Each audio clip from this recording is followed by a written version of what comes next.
Well, tell you what. Now, to balance the scale, I'd like to talk about some things that bring us together. Things that point out our similarities instead of our differences. Because that's all you ever hear about in this country is our differences. That's all the media and the politicians are ever talking about, the things that separate us, things that make us different from one another.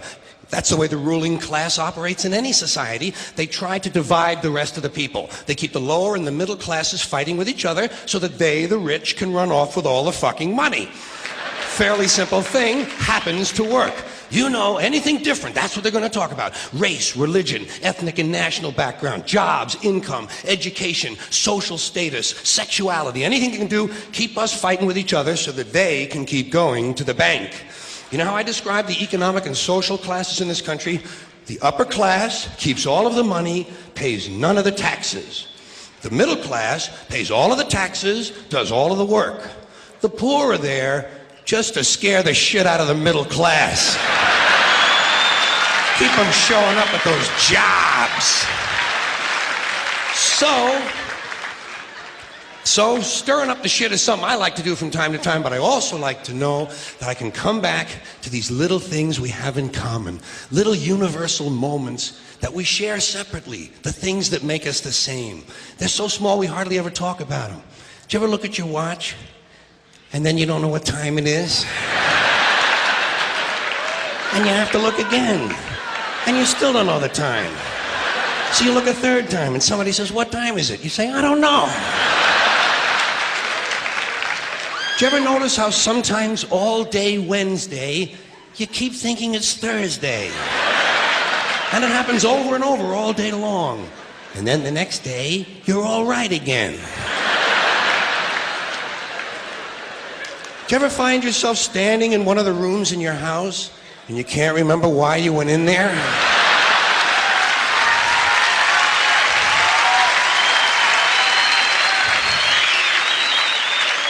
And two words float across your mind: Alzheimer's disease. You ever been talking to yourself and somebody comes in the room and you have to make believe you were singing? And you hope to God the other person really believes there's a song called "What Does She Think I Am?" Some kind of putz? Little experiences we've all had. You ever been sitting in a railroad train in a station and there's another train sitting right next to you and one of them starts to move and you can't tell which one it is?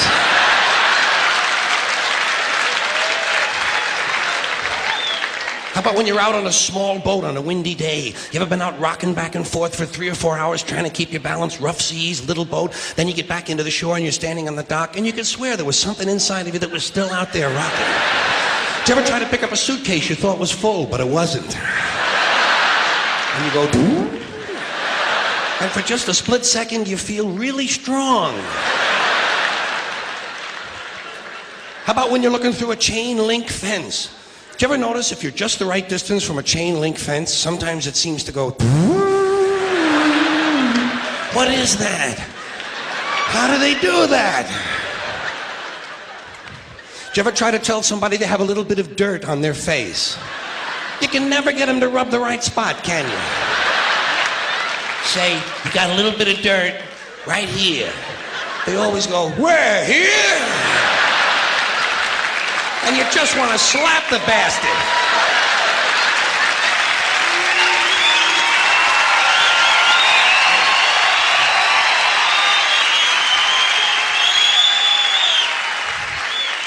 Do you ever notice how awful your face looks in a mirror in a restroom that has fluorescent lights? Every cut, scrape, scratch, scar, scab, bruise, boil, bump, pimple, zit, wart, welt, and abscess you've had since birth all seem to come back at the same time. And all you can think of is, "I gotta get the fuck out of here!"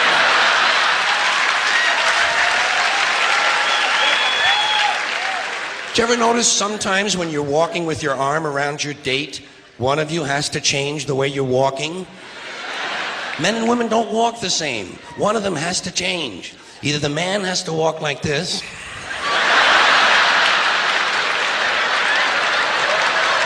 or the woman has to walk like this.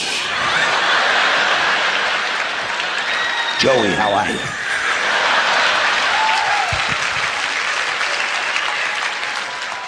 How about when you're going up a flight of stairs and you think there's one more step?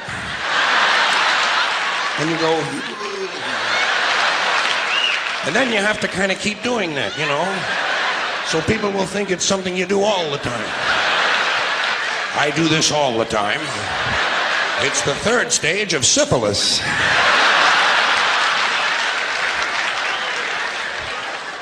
Same thing happens when you're going down the stairs.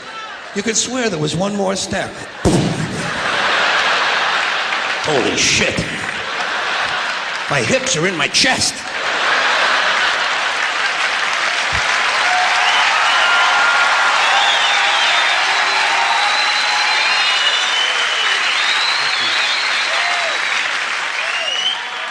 When you drink grapefruit juice in the morning, do you go like this?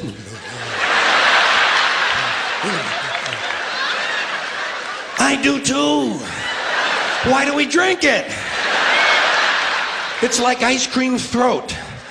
You know when you've been eating ice cream too fast and you get that frozen spot in the back of your throat, but you can't do anything about it because you can't reach it to rub it? You just have to kind of wait for it to go away. And it does. Then what do? Eat more ice cream! What are we, fucking stupid?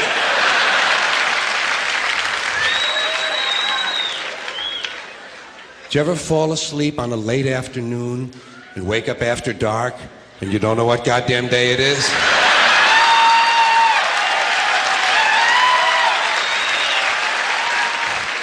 Like when you have your head on the pillow. Do you ever notice when you have your head on the pillow, if you close the bottom eye, the pillow is down there. Then if you switch eyes, the pillow moves up there. Whoa, holy shit, Dave, look at this. The mystery of the moving pillow. I think it's related to the chain link fence mystery myself. Do you ever have to sneeze while you're taking a piss? It's frightening, isn't it? It's frightening because actually you can't do it. It's physically impossible to sneeze while pissing. Your brain won't let it happen. Your brain says, stop pissing! We're going to sneeze now! Because your brain knows you might blow your asshole out.